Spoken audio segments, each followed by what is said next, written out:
ole request pakhat local le ar request tu hi khuma ania Christian bu number zali somnga pariat tlai tla eng moi kong khar hon tur chu ti hi aron thlang ani hela hi phu tu chu Julia Ace Johnston ania mizo tong le tu hi pulal than kima ani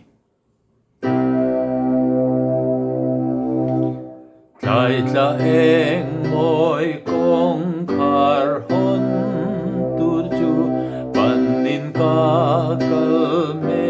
kani kathir ni tla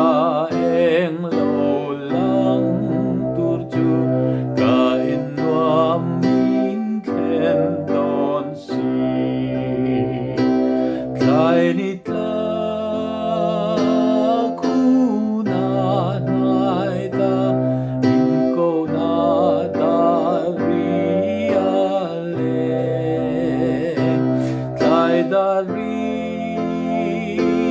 moi min ko na ka thin lunga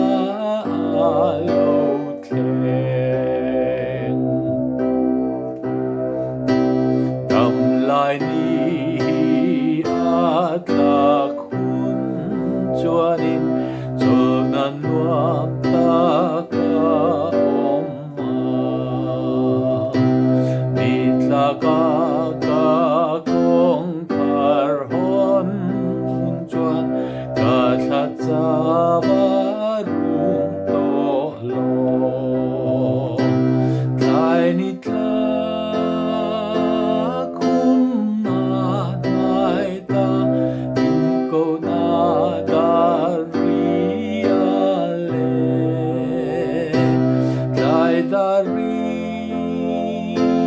moi min ko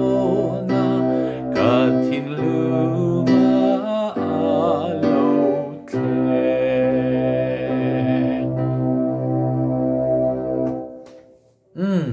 chang li oma chang ni ti khan kan an sachina